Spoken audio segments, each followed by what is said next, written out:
Welcome to Natural Habitat Adventures Daily Dose of Nature. I'm your host, Sunny Vanderstar.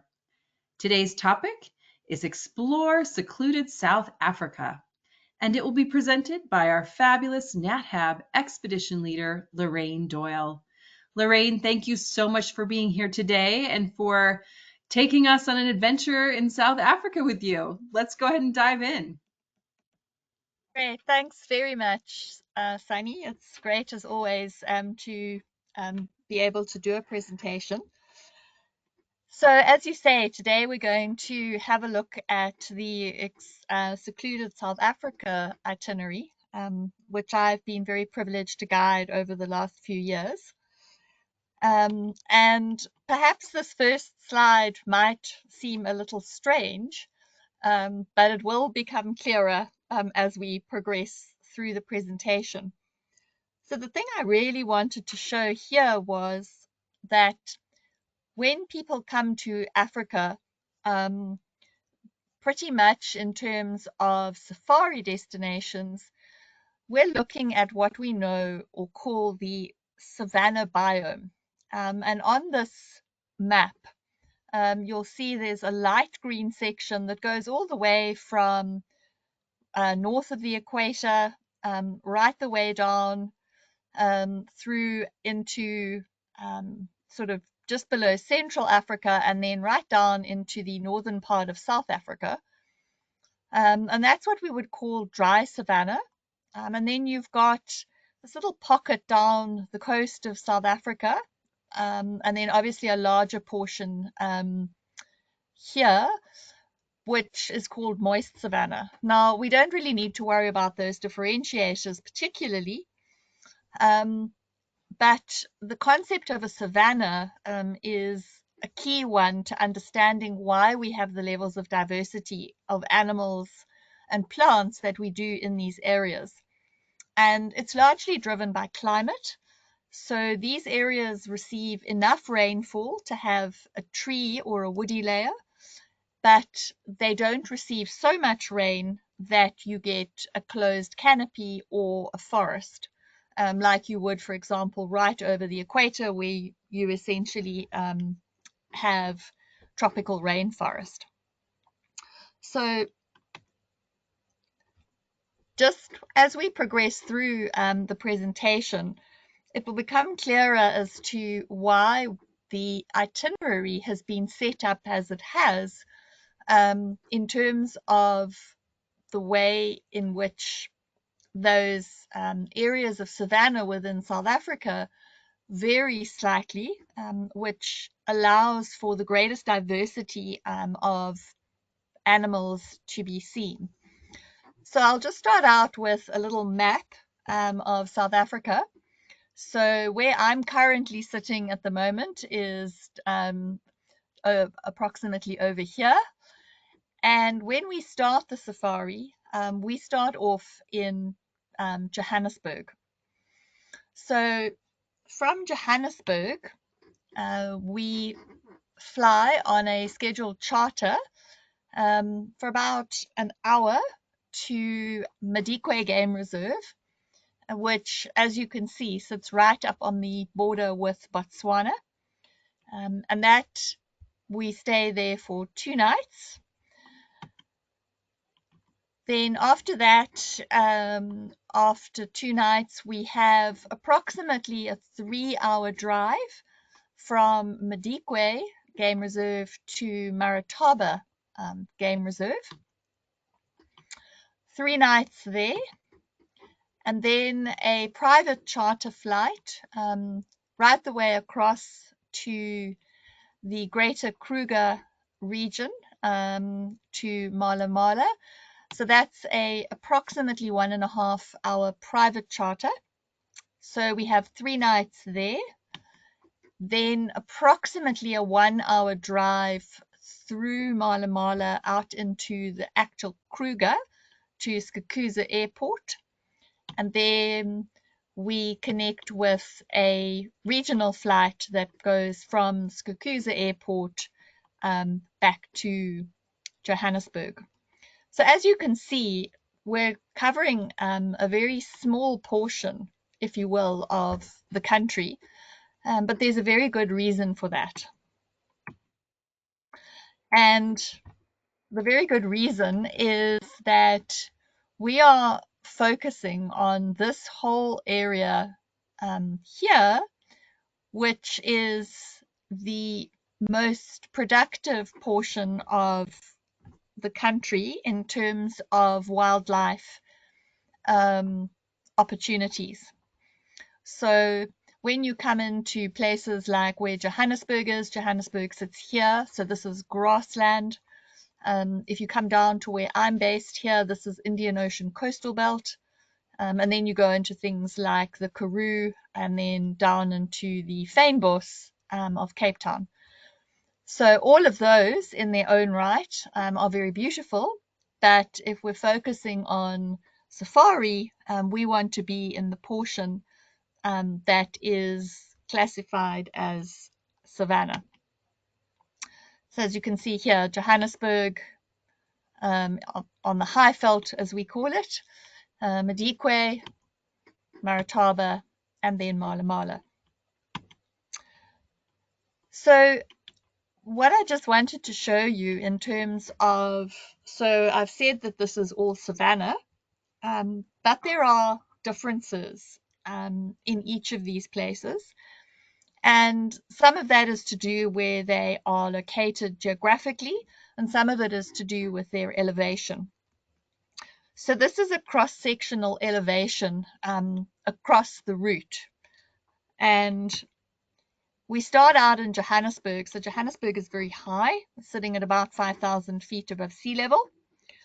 And that's the highest point that we will be at any time during this safari. So we start there and we end there. When we fly up to Madikwe, we drop a fair amount, going down to about 3,600, and then drop a little bit more as we move further east towards Marataba. And then we drop a great deal right down to about 1,000 feet when we go to Mala Mala. So the reason that I mention that is because each one of those areas, because of where they are located and the elevation at which they are located, have a very specific set of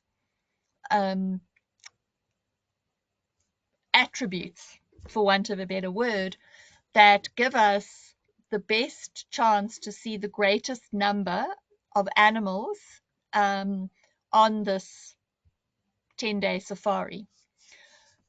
So to get a little bit more into sort of the nitty-gritty of it, on the first night we stay at a hotel in Johannesburg called Fairlawns. So Fairlawns is a boutique hotel that is very well regarded within South Africa. And this is sort of one of the entrance areas within the hotel. You'll see on the right-hand side, I've put there the sort of average temperatures and rainfall maps during the year. And as you can see, safari season, when NatHab is running safaris into Southern Africa, essentially run June, July, August, September, and into October. If you look at the rainfall period, June, July, August, September, and now we're talking about Johannesburg here, so obviously we're not spending much time there. But you'll see we're there at both the coolest time of the year and the time of the least rainfall. And that's why this period of the year is optimal for safaris in this part of the world, because if you have less rainfall, the bush has died back, and you have a much greater chance both of seeing animals because the vegetation is not so thick, but also because as water becomes more scarce in the actual environment, animals come to water sources to drink. So this is just another kind of quick snapshot of an area within Fairlawns. So in terms of each of the 3 reserves that we go to, the first one is Madikwe Game Reserve. So as I said right in the beginning, up right on the border with Botswana. So we're sitting here right on the edge of the Kalahari Desert. Now, actually, it's not a true desert, it's an arid savanna because it gets too much rainfall to be a desert. But to all intents and purposes, this is by far the driest of the areas that we go to. So Madikwe was named after the Madikwe River, and that's the river that you can see that's just running down here. And it's about 185,000 acre reserve. Now, what's amazing about this park is it was only proclaimed in the early 1990s. Historically, this area was marginal farmland, and it came to a point where government looked at what would be the best use for this land in terms of its ability to contribute back into the communities. And the decision was made that the best use would be to create a game reserve. And so over the next few years, that's essentially what happened. So it is the largest translocation of animals still to this day into an area.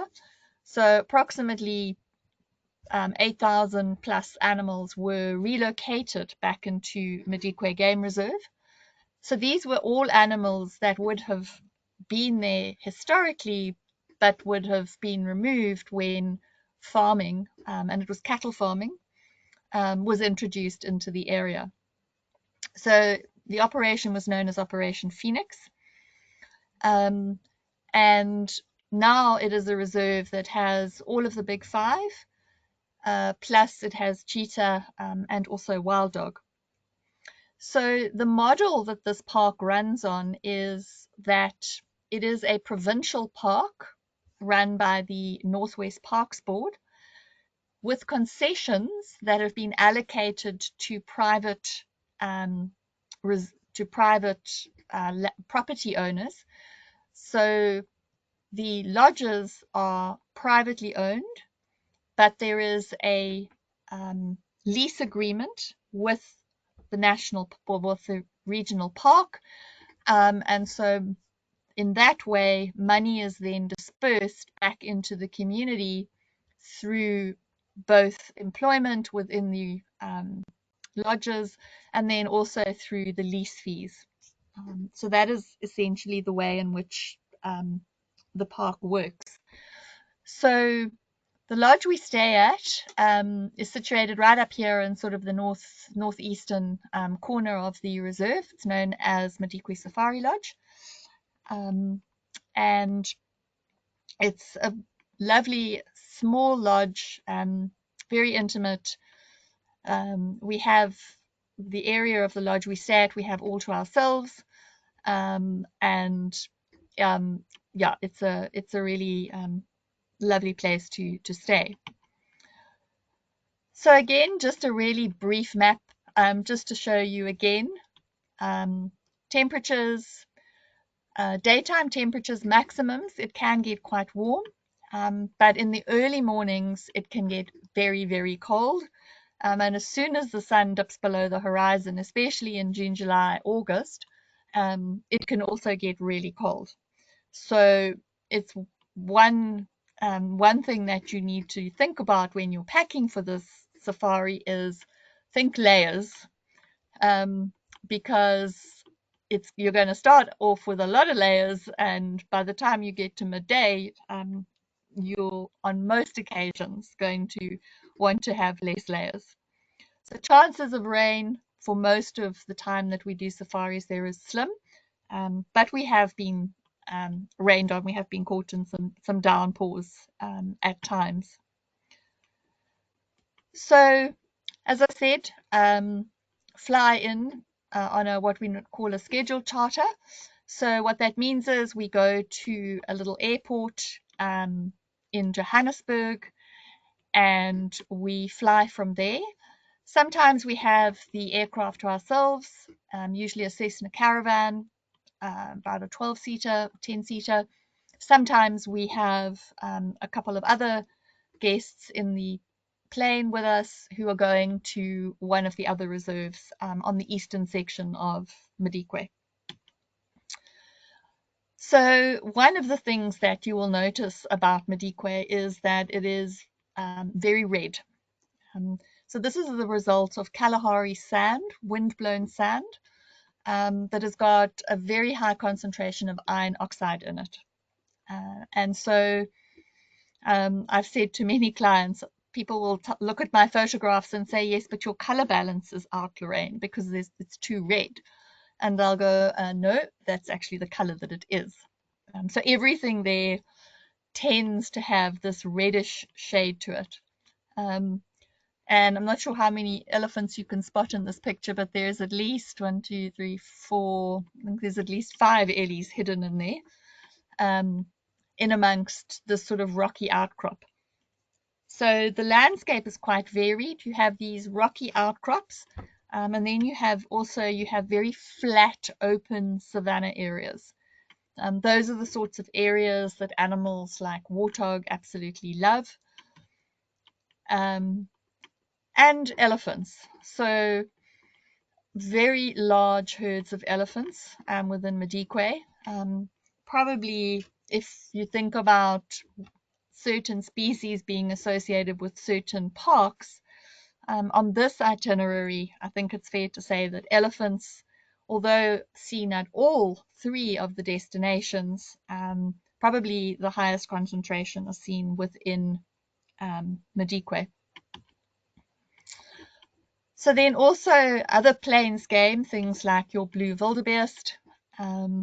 So this was taken there in a sort of a watering hole where the animals had come down to drink. And I'm not quite sure what startled them, but anyway, they decided that they were going to start running off. So also other African animals such as the giraffe.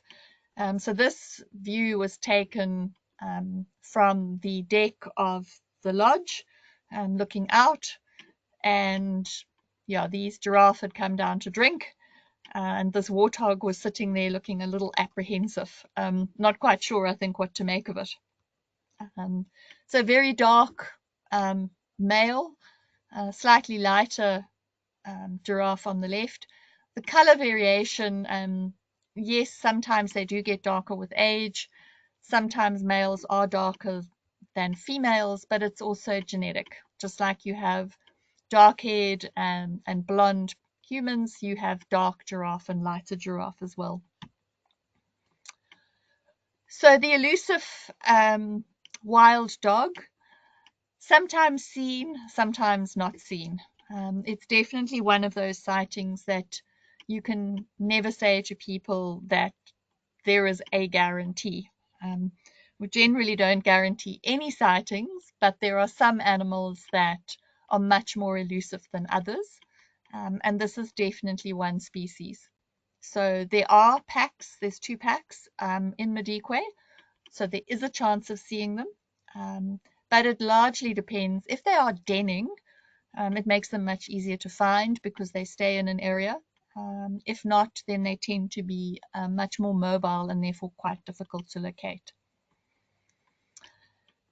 Some other quite special animals that I've seen both at Madikwe and also at Marataba, animals associated with these much drier environments. So unlikely to see these down in places like Mala Mala. So this is a brown hyena, and these were siblings, I think, having a bit of a snarling match. Much smaller than their spotted cousins, much more scavengers than predators, which your spotteds are, but a pretty unique animal and a really nice sighting that you have the possibility of seeing at Madikwe. Another little antelope, little antelope called a klipspringer, which literally translates from Afrikaans into rock jumper. So there's a resident family close to the lodge in Madikwe. They have been known to come in and eat the plants in the lodge, but restricted to areas where you have rocky outcrops and a pretty cool antelope, not often seen in other areas. So yeah, very nice to see. Like I said, sometimes we do get rained on, and this was taken after a rainstorm. So this is a leopard tortoise, and they love coming out after the rain. They'll come out to drink, and suddenly, from not seeing any tortoises, brief rainstorm, and out they'll pop. So Madikwe also has a population of cheetahs. Cheetahs also highly endangered or critically endangered animals, and love these sort of wide open flat areas that Madikwe has. And so there's a good opportunity to see them. Again, another animal that on occasion doesn't show itself, but historically in the last couple of years we've had good cheetah sightings at Madikwe. I just put this little chap in just because he was quite cute, because he was backlit. This is a little dwarf mongoose, so Southern Africa's smallest predator. And yeah, just not only about seeing the big animals while on safari, but also some of these smaller ones. Then another fairly unusual animal to see, certainly not something that we see down in the wetter areas closer to Kruger. So this is an ostrich, and so yeah, very inquisitive animals. And then also your big majestic predators. So this is a very dark-maned lions. They have quite a lot of Etosha genes, which come from Namibia. So these large dark-maned lions that are quite characteristic of these more arid environments. And then South Africa's national animal, this is a springbok. Unfortunately, the cheetahs have become quite fond of springbok, and so it's become a little more difficult to see them at Madikwe than in the past. So, but there is still the opportunity. That's the only place on this itinerary that I've seen them. They can occur in Marataba, but at Malamala it's much too wet for them to survive. They don't tolerate damp environments. So this was just another photo. Cheetahs love finding high points, high vantage points, and here a mom and her cubs had climbed up on top of a termite mound and were very interested in playing, and while mom was looking around. And then just another, I think giraffes for me are one of the really iconic African species, and something that is always really nice to see on safari. So sundowners are always a big part of safaris, and so on every afternoon drive, unless there's some particular sighting that keeps us, we will stop at a location and we will have sundowners, and so a drink and a snack, and then head back to camp after dark, using a spotlight to see if there's any nocturnal animals that we can find. So then the second destination of Marataba is about a 3-hour drive. It is quite a bumpy dirt road, but it's definitely worth it once you get to Marataba. So Marataba is on the edge of what we call the Waterberg Mountains. Not really mountains by US terms, but still very, very impressive. So this is a section of a national park known as Marikele National Park, and it sits at a crossover zone, if you will, between where more moist bush and the sands of the Kalahari kind of merge together. And so this gives us quite a unique suite of animals, because we get some animals that are much more prevalent in the drier west, as well as some animals that are occur in the moister east of the country. So this park was the brainchild of Nelson Mandela, and it's known as a contract park. So what it means is that Marikele National Park here is run by government. Marataba is privately owned, so the land is privately owned. And there is an agreement between the parks in terms of management, cross funding from private sector into government sector. There are no fences between the two reserves. It's actually divided by the mountain range. So the animals can actually traverse between both parks. Humans can't. So we stay within this portion of the park, which is Marataba. We don't cross into the Marikele National Park. So because of this crossover, as I said, including the fact that you've got some very high-lying areas, you have really, really good diversity. Very similar climate pattern, temperatures much the same as in Madikwe. It tends to get less cold here because you've moved more away from a very arid desert-like environment, which obviously becomes very hot and very cold. So the temperatures here are slightly more modulated, but again, they can actually be they can be cold morning and evening, especially in the earlier part of June, July, August.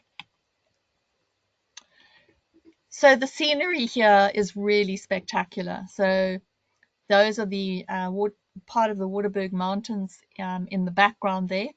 Also very reddish, totally different origin than the Kalahari. This is not Kalahari sand, but the cause is the same. It's iron ore that gives it oxidized. It's oxidized, and therefore it has this reddish tint to it. So it's the one place where we're able to go on a little water safari. The Matlabas River was dammed by the previous farmers, because this was also a farm at one point in its history, cattle farm. And what's wonderful about that is that it gives us a stretch of water where we're able to go out on a flat-bottomed boat and get to see animals like these hippos, which came up to have a look at us. So also has all of the big five, but doesn't have wild dog. So no opportunity for seeing wild dog here, but the other big members of the big five possibilities, including lions. Also a really good diversity of birds. This is a black-winged kite. So yeah, some lovely bird diversity, again, because of east versus west crossover. And then these little chaps, this is a bat-eared fox, and these are quite specific to the more dry areas. And Marataba is the one place on this itinerary that we get to see bat-eared foxes. Also giraffe. This one, I took this photo because it had this one little leaf that had got stuck after it had been sticking its head into some acacia trees to eat. This was just a really cute photo of a little baby hippo who was playing roly-poly, and yeah, got him with his little 4 toes sticking out of the water. And then obviously animals like zebras, which occur in all 3 reserves, but just nice to see in this landscape. Because we have the river, also at times it can be extremely scenic. This was taken early morning. You get the mist rising across the reed beds. Also the possibility of seeing cheetah at Marataba. This was a coalition of brothers that we saw. Another really cute little malachite kingfisher. So one of our fish-eating kingfishers. Not all of our kingfishers eat fish. Quite a few of them eat insects only. But yeah, this was taken while we were on the boat on the river. So that's the view from the actual lodge. So the lodge, the rooms are luxury tents, and then there's the main sort of area where this was taken from, looks out onto the Waterberg Mountains, and quite often there's a waterhole at the bottom here, and quite often we have animals that will come past there and drink. So spectacular sunsets again on the river. So yeah, you get these beautiful reflections. Sometimes you get baboons doing strange things, and this baboon had found, I think it looks like some form of water lily, and he had decided that he was going to have a snack. So this is a weir where the water kind of runs over, and he'd obviously found something that was appealing to him in that. And then you get some of these beautiful tranquil scenes with the mountains. It's probably one of South Africa's most scenic game reserves. So this is a waterhole, and then obviously the mountains reflected in the waterhole. So yep, definitely have our sundowners with a beautiful view at a number of different places. And then both at all 3 properties, but especially at Marataba, sightings of predominantly white rhinos, or your square-lipped rhinos. So these were 2 bulls that were having an interaction, and the big one in the main portion of the photo, that's a territorial spray marking. You'll see he's also wearing an ankle bracelet, and that's a security measure, because obviously rhinos are still being very heavily poached for their horn. Marataba is one of the few places that is not yet dehorning their rhinos. They have been able to keep them safe without doing so. And so it's very nice to be able to see them without, with their horns not having been dehorned. So Madikwe also still has rhinos with horns, but Mala Mala have started dehorning all of their rhinos, in keeping with many of the other reserves in South Africa, because of an inability to protect them from poaching. Also elephants, youngsters having a bit of a sparring match. And then cool nocturnal creatures. So this is a porcupine, and he was wandering down the road towards us as we were driving back to camp. And then the final destination, Mala Mala. So Mala Mala is one of the earliest privately owned, commercially operated game reserve in South Africa. So it was proclaimed back in 1930. So whereas the other 2 reserves are much more recent reserves, that have a history of being farmed in the past. You don't have that history at Mala Mala. It has always been game farm. At a portion of its history, these areas were hunted quite extensively, but that has not been the case in Mala Mala since the late 1930s. So Mala Mala shares a boundary with the Kruger National Park. And the Kruger National Park is approximately an area of 2 million hectares. So this enormous game reserve, there are no fences between Mala Mala and the rest of the Sabi Sands, which is the area in grey, and the Kruger National Park. So the animals have free rein. And because it is such a huge area, it means that a lot more of the seasonal movements that would happen with animals are still happening in this portion. And because it has this large section of river frontage running all the way through it, it has some of the highest game densities probably anywhere in southern Africa. Similar climate, but you can see it doesn't get anywhere near as cold. That said, it can still be pretty chilly, but definitely not the same type of cold that you would get in places like Madikwe and also in Marataba.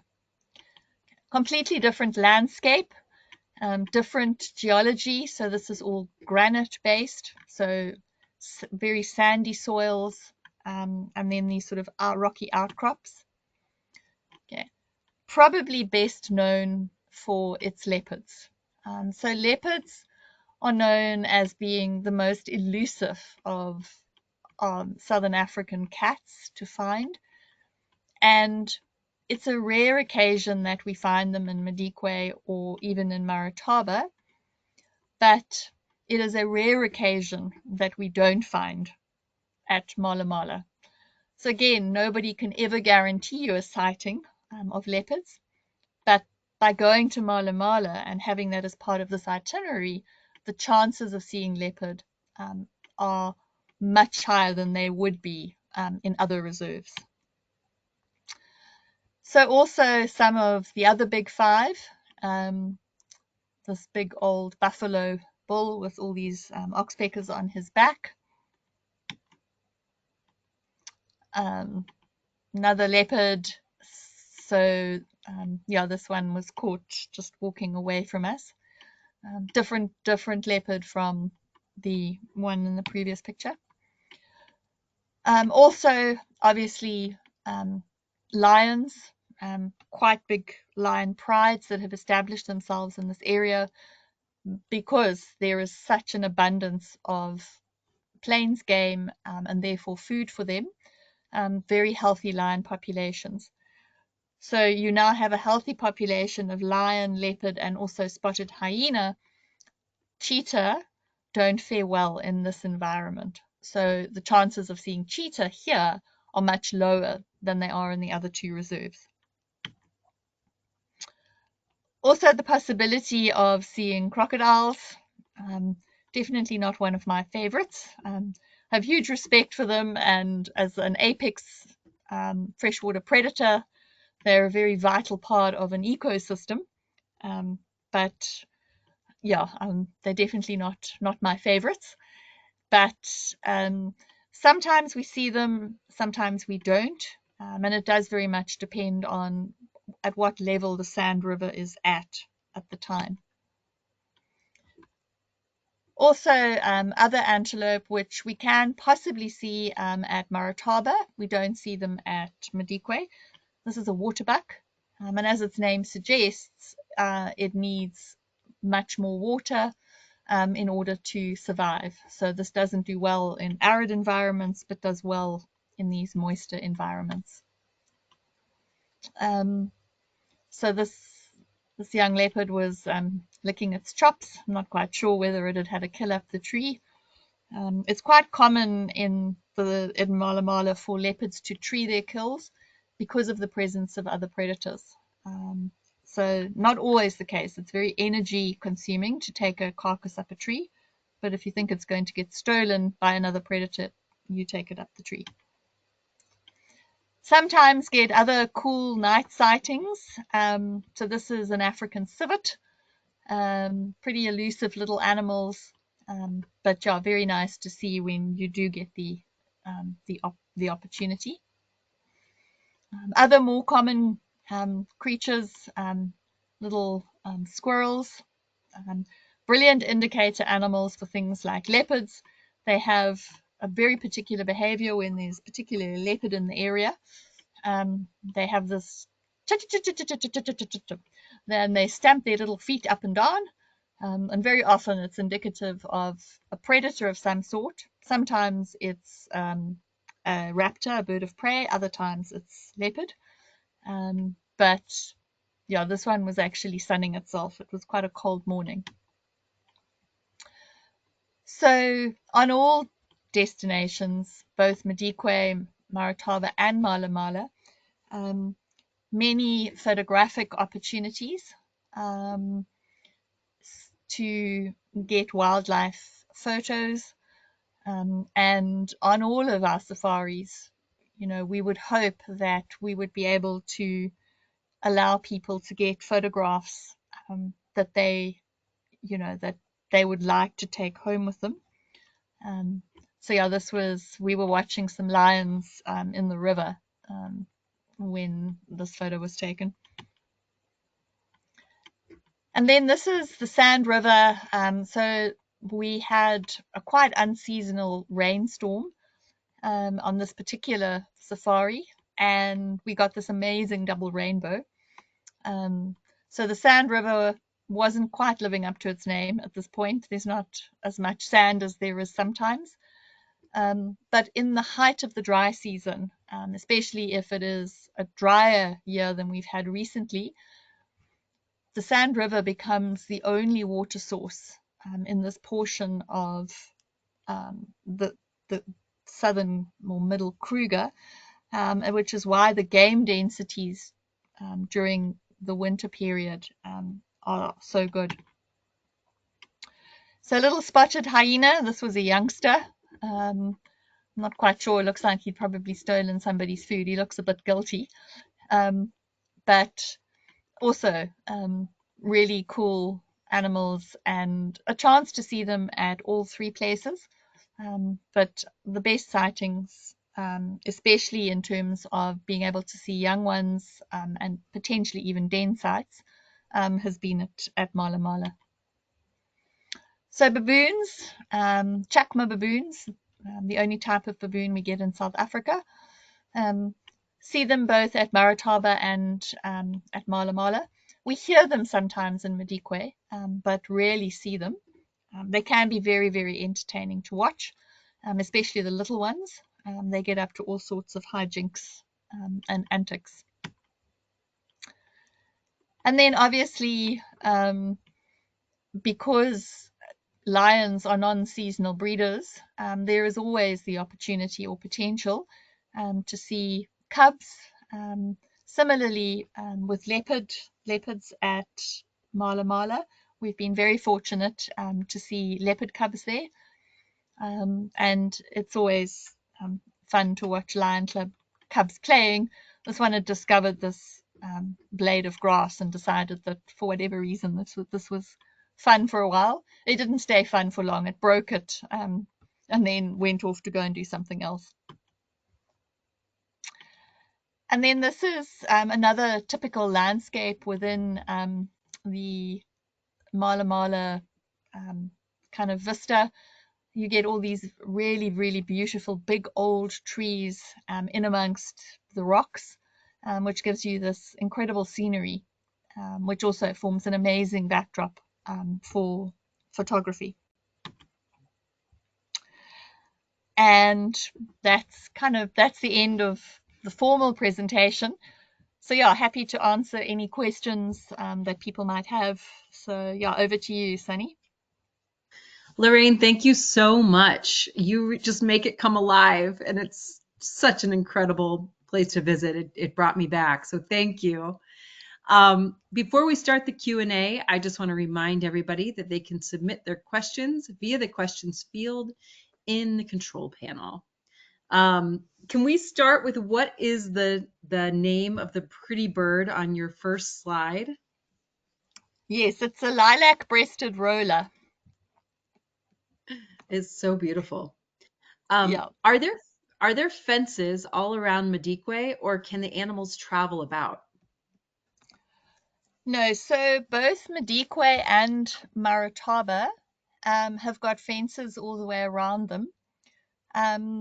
So the fences are a necessity, unfortunately, now in Africa, because what has happened is human populations have grown, roads, cities, highways, and so these areas have been carved out as sanctuaries, albeit very, very big ones. And so the real purpose of these fences is more about keeping humans out. But obviously they do serve the purpose of keeping animals in. But most Southern African reserves, including Kruger, I mean, there are fences on the western boundary of the Kruger National Park. All of these parks, yes, they do have a fence around them. Okay. And how many people are in a group? Can you talk a little bit about Maximum, the number of yeah, folks? there's Yeah. a maximum of 6 people. So what that does is it allows, so the safari vehicles have basically 3 rows of seats. So it means if you have a maximum of 6 people, there's always a seat empty in the middle row, so that people can put cameras and equipment, and nobody's trying to take photographs over somebody else in the middle seat. And where you stay in the lodges, do the guards, or are there guards, and do they have guns to protect the guests? So, in terms of the accommodation, so both Madikwe and Marataba have got what we call predator fences around the lodge. So it's a very kind of unintrusive electric fence, which is designed to essentially try and keep the most potentially dangerous animals out. The only place that doesn't have that is Mala Mala. And at every lodge, especially after dark, there is always an escort. Um, Generally not armed, because unlike in Botswana, where I think, particularly in places like the Delta, I know there are situations there where animals come right into camp and may cause problems. It's not really the case on this particular itinerary. So there is always somebody with you, but they're not necessarily armed. Okay. You mentioned importing animals. Where do they import the animals from? And are there other animals that have migrated into the area that were not imported? So in Madikwe, they drew animals from a number of different parks. So they brought in animals from the Kruger National Park. They actually brought in, there may even have been, and I stand under correction, but I think there may have been some animals that came in from Zimbabwe. Animals in from places like the Pilanesberg. So essentially they translocated in from mainly from the Kruger National Park. What does happen is there are certain species that have no concept, if you will, of fences. So things like spotted hyenas, for example, spotted hyenas will come and go through fences at will. And so you will find that there will have been populations of things like spotted hyenas, possibly baboons, definitely warthogs, that will have migrated back into the reserve of their own accord. But anything lions, for example, or elephants, they would have been brought in and they wouldn't have come in of their own accord. Leopards are Okay. another one. You can't ever keep a leopard in or out. Leopards come and go. Can you talk a little bit about vaccinations? Which vaccinations are required or recommended? So there are no necessary vaccinations for South Africa. We do not have yellow fever. So yellow fever is not a vaccination requirement here. Madikwe and Marataba are essentially considered malaria-free areas. Mala Mala during the winter period is considered a low-risk area, but it is entirely up to individual guests if they wish to take malaria prophylaxis. But there are no other vaccinations necessary. The only one that perhaps I would suggest, simply because if somebody stands on a thorn or something, is a current tetanus vaccination. But that's all. Okay, great. This is always a hard one to answer, but I'll ask it anyway.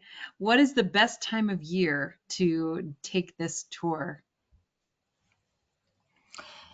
So basically between June right the way through September.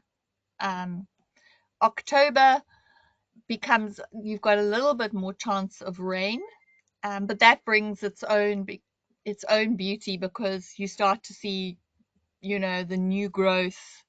Some of the more seasonal breeders will potentially start dropping their young, but from June through September, October, which is when NatHab run the trips, that really is the ideal time of year, because it's literally our autumn into our spring. Well, it's our autumn, winter, and spring. So it avoids the worst of the hot summer months and the high rainfall months, because our high rainfall months are basically November through March, April.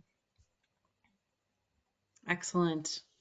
Well, thank you again. That's the last question we have for today, but I just want to pass on some lovely comments from former guests who just raved about your being a guide or being a guest on one of your trips, and just South Africa in general. There's a lot of people chiming in saying how much they really appreciated you and this whole itinerary. So thank you again for bringing it to us and for going through it with such detail. I'm sure everybody is feeling quite prepared and excited about joining you and our other amazing expedition leaders in South Africa in the coming months.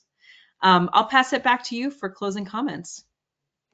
Yeah, great. Thanks, Sunny. Thanks very much for that. And yes, I'm always really excited to get started and meet, the new groups of guests coming through. So yeah, really looking forward to my first one. Starts beginning of July, and yeah, just really looking forward to it. So thanks again for this opportunity to share it with you. And yeah, look forward to seeing some of the NatHab guests out there. I also want to thank everybody who tuned in. Please join us again tomorrow for our next daily dose of nature. You can check out this week's lineup, including registration links, on our website at nathab.com/webinars. We did record today's presentation, and we will have the replay available on our website soon. With that, I'll conclude the webinar. Have a wonderful day, everyone.